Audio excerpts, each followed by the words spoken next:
Good morning. This is the news for Monday, August 25th.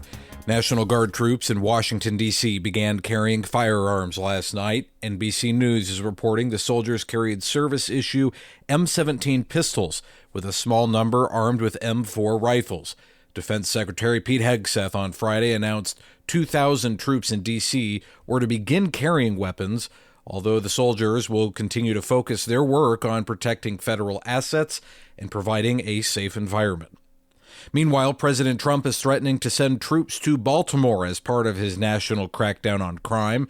In a post on Truth Social, Trump said Maryland Governor Wes Moore's record on crime is, quote, a very bad one, and said he'll send troops to the city if he thinks it needs help.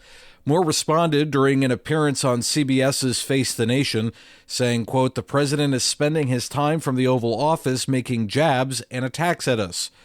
There are already people on the ground already doing the work, actually bringing down crime. President Donald Trump and other world leaders sent a letter of support to Ukraine on its Independence Day yesterday, which marks 34 years since Ukraine broke from the Soviet Union. News Nation's Robert Sherman reports. Despite the celebrations taking place on the ground here, this is an uncertain moment for the people of Ukraine. There's heavy fighting still ongoing in the east, with Russia claiming that they've taken 2 more villages in the Donetsk region. Meanwhile, Russia says that Ukraine struck a nuclear power plant in the Kursk region that's just over the border into Russia overnight here. The UN says they're watching all of this very closely. People here in Ukraine have no idea where these negotiations are going to go. President Donald Trump has said he wants a bilateral meeting between Russia and Ukraine before a trilateral involving the United States. Nothing is currently on the calendar.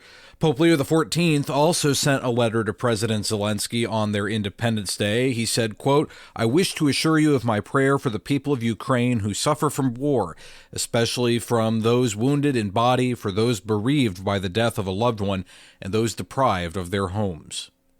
And last night, SpaceX once again scrubbed the launch of its massive Starship rocket. The private space company stood down from the launch of Flight 10 Starship to allow time to troubleshoot ground systems issues.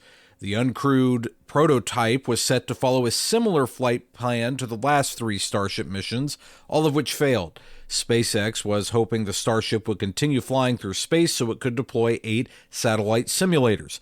The company has yet to successfully complete a mission for the stainless steel spacecraft, which is being engineered to be fully reusable and would be able to carry up to 100 people.